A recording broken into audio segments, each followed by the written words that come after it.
Mic check, mic check. Mic check, mic check. Ayo, God. You give me breath. You keep me fresh. So check my mic. Check my life. Check my sight. You get me right.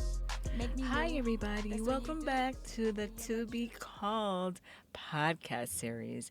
I hope that you have been enjoying yourself thus far. Last week, we looked at fear and being in the background. Now, there are some of you out there who know that you've been in the background way too long and you've thought about it, you've wondered about it, but you were too afraid because of the things that happened to you from past experiences. I do want you to remember that God has not called you to play small forever. We are not to despise small beginnings, but we are not to play small forever. You have a calling that involves an audience attached to that calling. So if you continue to play it small because of fear, then those people that are attached to your calling, your ministry, will never get to hear from you. So I hope that you're growing and learning from the To Be Called podcast. Disclaimer, remember, I am not a licensed doctor. Although I come to the table, I come to the microphone with loads of experience, I am still not a licensed doctor, and I encourage you, if you are dealing with things that are mentally extreme for you or physically extreme for you, I encourage you to go and make an appointment with the doctor. Go to your local health department. Go get a primary doctor. If you don't have health insurance, there's no excuse. You can sign up for where they do a sliding scale, meaning based on how much money you make. So find your local health department. If not Obamacare, get online for the health marketplace, but do not go without seeing a doctor if you're dealing with something that you can't handle. Remember, you can always reach out to your family and friends. For those of you who don't have family members, reach out to your friends. If you're at a college, reach out to your student success center. Reach out to student activity center or the counseling section where you can go get the further help that you need. But don't be afraid to ask. This week we are looking at fear and demonic attacks. Now let's not play any games here. You all know about Halloween. You invest in dressing up, you invest in going to concerts or listening to music that may have demonic background, demonic suggestions, demonic subtleties. You have seen tons and tons of movies over the years. No matter what generation you've come from, that you consider yourself a part of or you identify with, you have heard of demonic attack and you've seen it in the movie theaters. So, again, I am someone that is faith based, so I make sure that I apply my podcast. I use the Word of God with my podcast and my teachings. And I encourage you to get your own version of the Bible that you choose. I use the King James Version, but you use whichever one makes it easier for you to understand, whether it's the Blue Bible Letter app or if it's the NJV, and KJV or the Message Bible, whatever works for you. But I encourage you to get a hold of a Bible so that you can be familiar with the scriptures. If you can take the time out to watch a scary movie and invest in who the character is and what their plot is and what their actions are, then you can do the same thing with picking up a Bible or using a Bible app, whichever one of your choice, whichever one you choose, and look up the scriptures regarding demons. Ephesians 6:12 says, "For we wrestle not against flesh and blood, but against principalities, against powers, against the rulers of darkness of this world, against spiritual wickedness in high places." Now, pause for a second. Those of you that watch all of those Avengers and the Batman and the Black Panther, and you know about enemy attack, enemy territory, you know the whole storyline, the plot line, everything. This scripture is telling you that you're not just dealing with something that's of the flesh and blood. You're not just dealing with a human being. You're dealing with something greater than a human being. While it's not greater than God, it is greater than a human being in the aspect that it's a principality, it's a power you can't see. You're dealing with rulers of the darkness. These demons eat, breathe, and live in the darkness. You're dealing with spiritual wickedness in high places. Ephesians 4:27 says, Neither give place to the devil. Neither give place to the devil. So you can be giving place to a demon by giving place to it. Let me retract that again. Neither give place to the devil. So that means that there is a place and there is a devil. And it's an instruction to you to not give place to that place which gives place to the devil. 1 Peter 5:8 says, be sober. It didn't say to be drunk. Those of you who've been drunk before, you know the difference of being drunk, whether you were on Henny, Patron, whatever your drink was. Long Island, Blue Island iced tea, Long Island iced tea, Sex on the Beach, whichever drink of your choice, Cisco, beer. It says to be sober, not drunk. So when you're drunk, your thinking is off, your bearings are off. Be sober means you're aware, you're in your right mind. Be vigilant. You know what vigilant is. You want that sandwich or you want that trending food item from off of TikTok.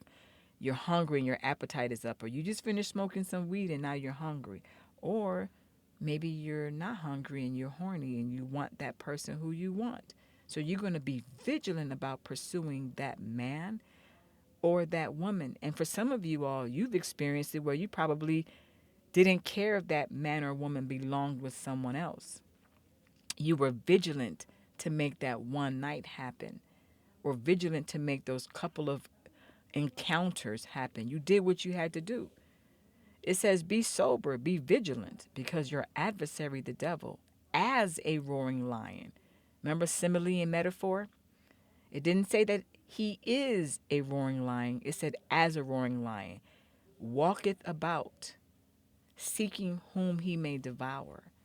Let's think about that for a second. You have a spiritual enemy that is as a roaring lion. They didn't say your adversary, your opponent, your enemy was a human. They said devil. This is spiritual. It is as a roaring lion. If you've never seen a roaring lion, go on YouTube and look it up. Go on National Geographic website. This as a roaring lion enemy is walking about. It's seeking whom he may devour. He's looking for somebody to devour. What does devour mean? You just nibbled a little bit? No, devour, you're taking the whole thing. So you're dealing with, according to these scriptures, something that is a principality, a power. It's a ruler of the darkness. It's a spiritual wickedness in high places. You should not give place to this enemy because this enemy exists. So think about that. Think about your spiritual enemy, not the human being, but the spiritual enemy. Just from those few scriptures. Let's relook at it again. We wrestle not against flesh. This is Ephesians 6:12.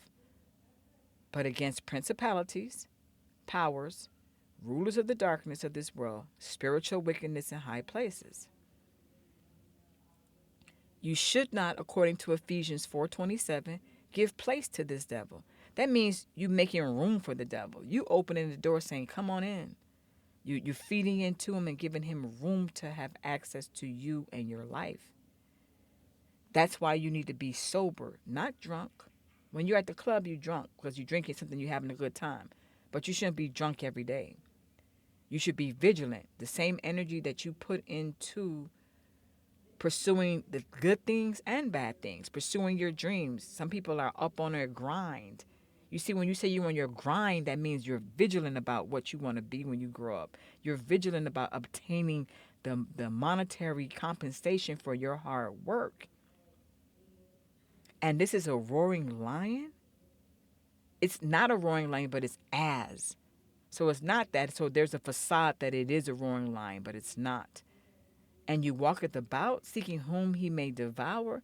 So if your enemy is looking for you, then obviously you should be alert and you should be aware. I didn't say alert where you're over alert, hyper alert, hypersensitive, but I'm saying to be aware because you do have a spiritual enemy. Now, fear. We talked about fear. You being afraid stops you from doing what it is that you're called to do. It stops you in your mind. It stops progress. It keeps you back. It keeps you at bay. Now think about that. Fear is an open door for demonic attack. So if you have an enemy that is as a roaring lion that walketh about seeking whom he may devour, when he's seeking whom he may devour and he says, "Oh, I see him. Bruh, he's scared. Nah, sis, I got her. She's scared." He sees that. That's the one up that he has against you because you don't believe that it exists. You only believe of it when you go to the movie theater or when you watch a Netflix and you're watching those movies with somebody thinking that it's okay. But you don't realize that enemy spiritually that's not on the screen.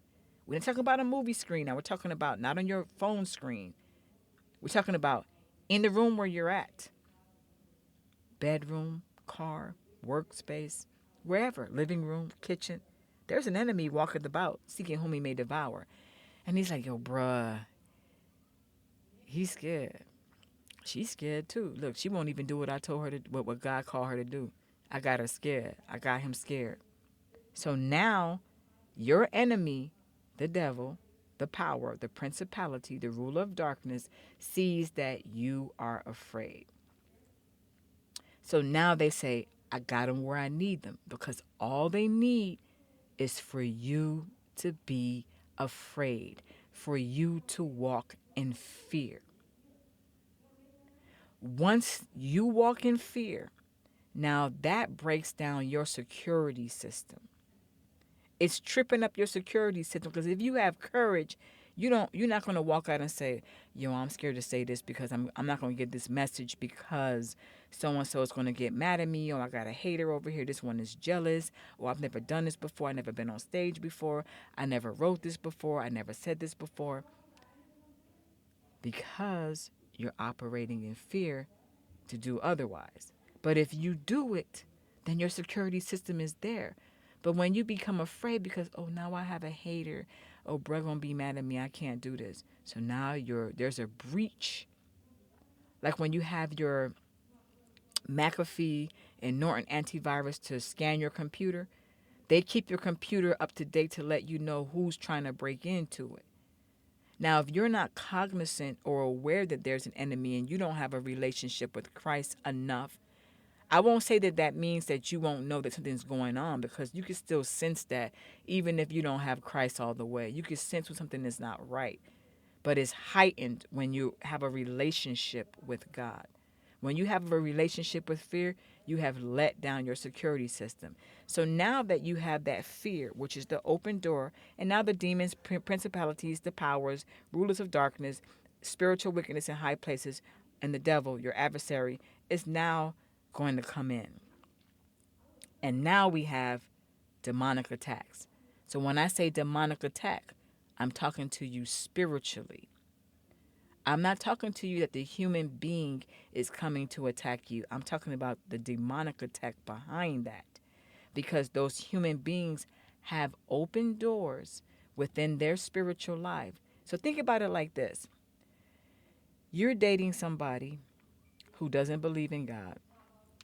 They don't pray. None of that stuff. They listen to all the music that says, do this, all the things that are anti-Christ or anti, faith, whatever way you want to look at it.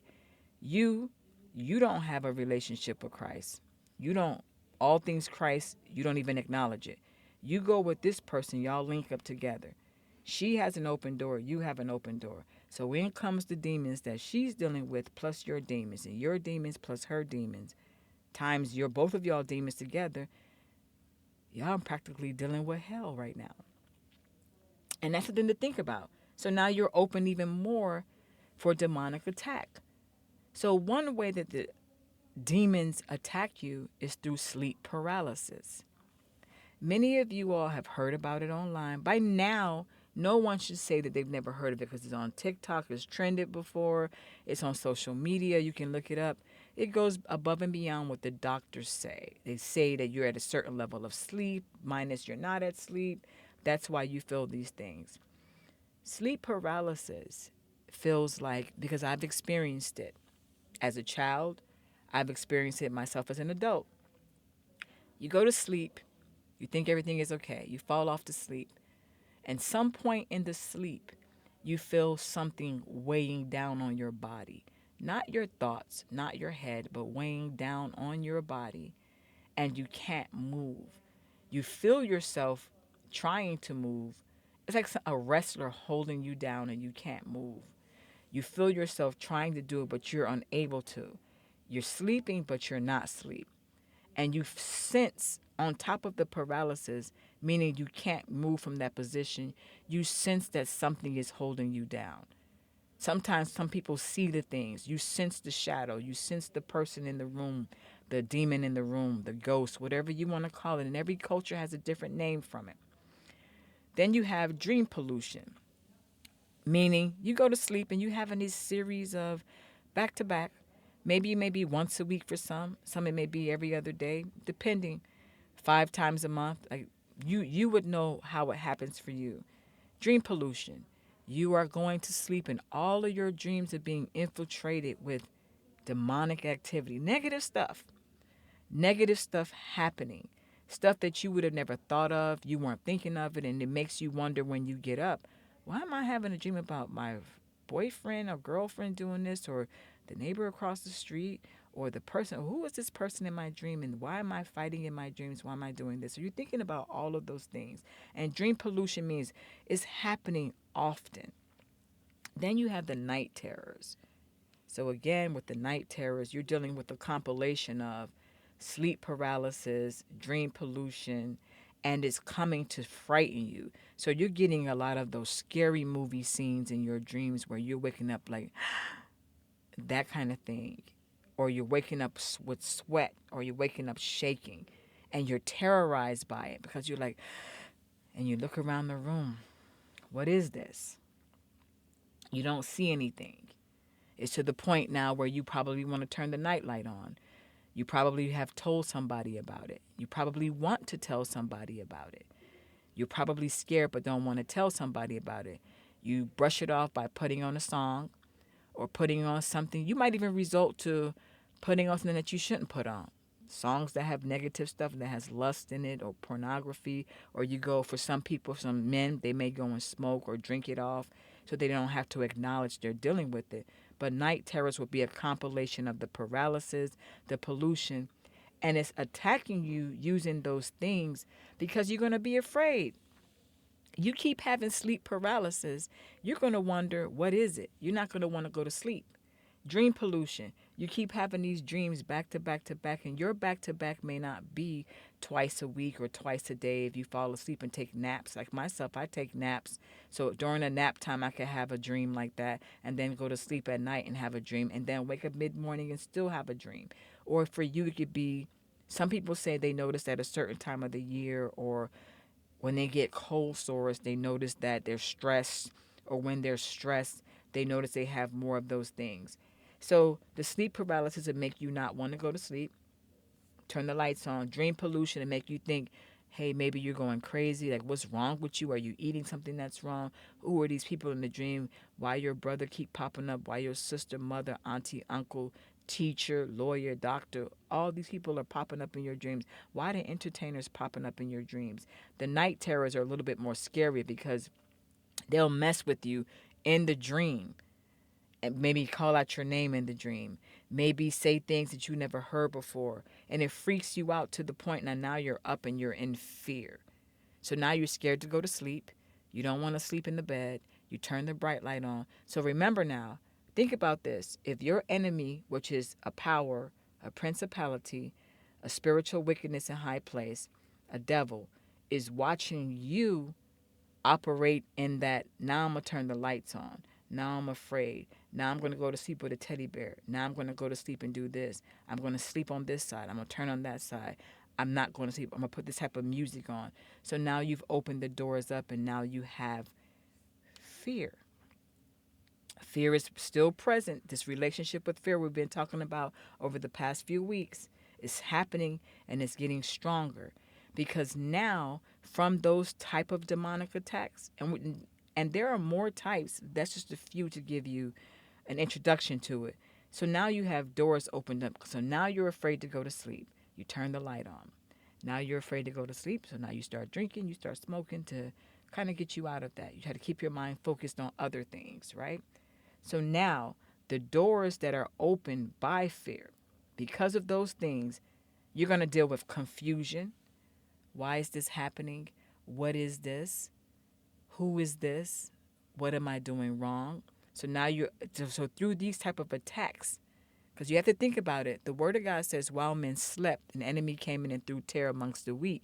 So while you're sleeping and you're vulnerable, your enemy's coming to attack you. So if you don't understand that, now you wake up with confusion. There's confusion in your life. People acting stupid. You doing what you're supposed to do, but all of a sudden things are going wrong.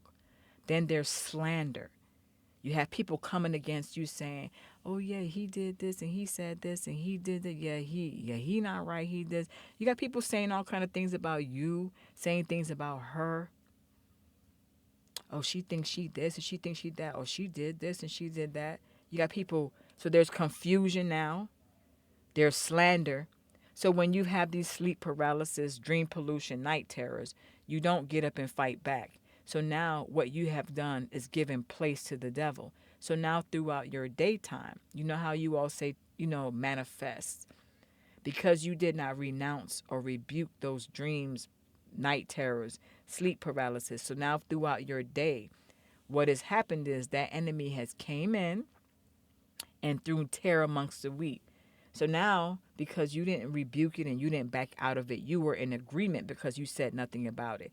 It's like letting somebody step on your toe one too many times and you never tell them anything about it. That means you're in agreement with it. So instead of saying, I don't appreciate that, or instead of fighting back spiritually, you allow it to continue. So now that enemy has sown while you were asleep through demonic attack, confusion in your life. So you wake up and you wake up feeling confused. You wake up wondering, throughout the day, things are confusing. You're like, why is this person acting weird all of a sudden? You're confused by it because just yesterday they were normal to you. Now today they're acting brand new. Rip them out the plastic. Somebody's slandering. You get to work and somebody's talking about, did you hear what happened? They were talking about, you said this, you said that. You find out you're being talked about. Or on the job, or within your own family or your friend group, there's a smear campaign. All of a sudden, these people have become distant with you. And now they're talking about you and they all have joined forces together to come against you. And you're like, just yesterday you went to sleep. Just 2 days ago you went to sleep and nothing, everything was good. You were good with those people. And then you wake up in the next few days, they start acting brand new again. So there's confusion, slander, smear campaigns, there's conflict. People who you never had conflict with, all of a sudden, you're having conflict with them. All of a sudden, it's like, why are we arguing? And then conflict is tied into offense. Offense is, oh, I'm mad at you. The conflict happened. You didn't let it go. You walk away from it, and you feel something in your heart and your mind against that person. That person all of a sudden has offense with you.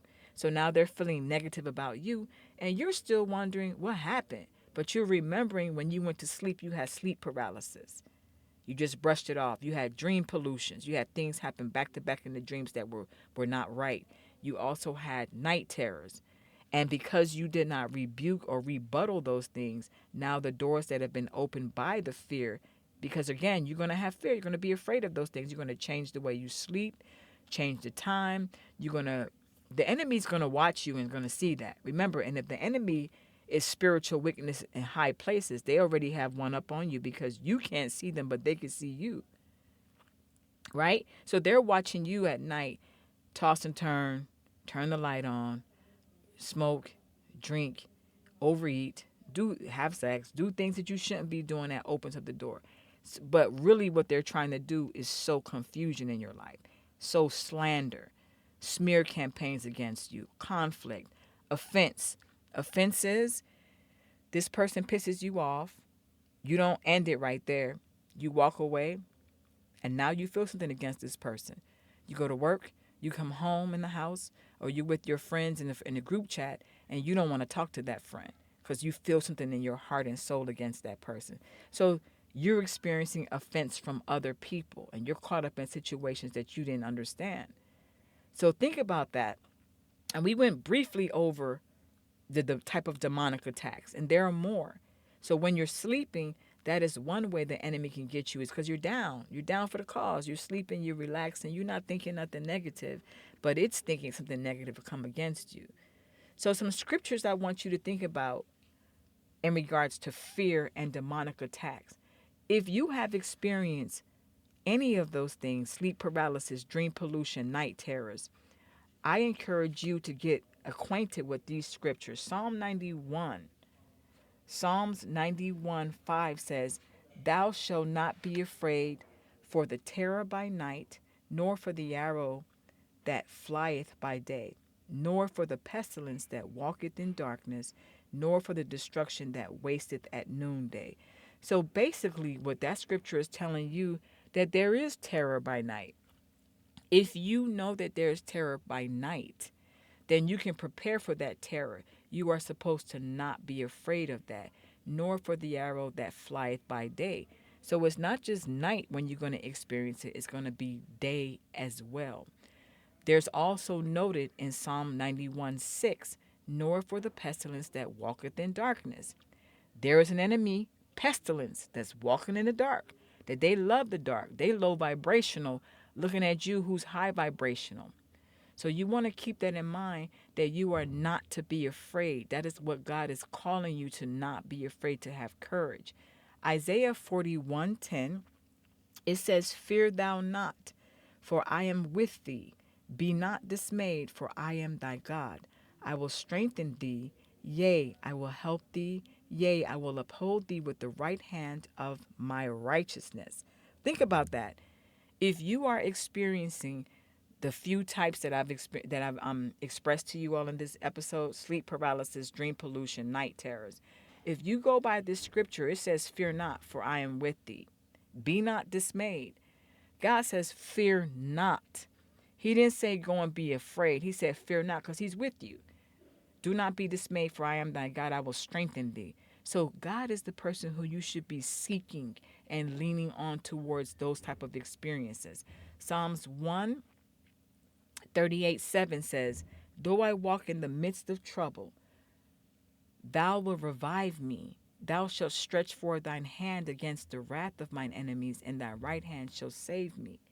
So those of you that are experiencing this, or maybe you've never heard of any of the things that I'm mentioning, keep in mind that these scriptures are already foretelling and telling you that God is going to be with you in the midst of trouble. So if ever you're dealing with fear, I want you to keep in mind that his word tells you that he will revive you, he will walk with you, he will stretch forth his hand against the wrath of your enemies. So if your enemy is a principality, power, spiritual wickedness in high place, if you give place to it, then it has rule and right and legal ground to be in your life and do what it wants to do to you. Now, it is your call that you would seek the Lord, that you would seek the proper spiritual help. Use the scriptures. If you are experiencing those things, learn to use these scriptures against it, whether you put it up on an index card over your bed, whether you memorize it in your Apple Watch or your iPhone, whether you put it on a poster board over your bed, whatever you have to do to protect yourself at night from these demonic attacks, then you need to do it. Remember, find a local church that can address demonic attacks. If you can't, still go to a local church, and then online, find something that deals with deliverance. Because deliverance churches, I'm not talking about putting you online and showing you in a deliverance process. I'm talking about they understand the language and they'll know what to say to you, and they'll give you the proper teachings to help you deal with demonic attacks. And not all of them may give you the proper teaching, but you have to ask God to guide you in that. So keep all these things in mind. If you are dealing with demonic attack, fear would not be the way to go, because your enemy feeds off of that. And we don't want you to give place to the devil. Remember, God did not give us the spirit of fear, but one of a love and sound mind. And this is your girl signing off on the To Be Called podcast. Enjoy, and I look forward to speaking with you next week. It's been so much fun. It's your girl signing off on the ones and twos, but not without him. You're going to have to choose. So seek his kingdom first, and all things shall be added unto you. I ain't nothing without you, Abba. Mic check, mic check.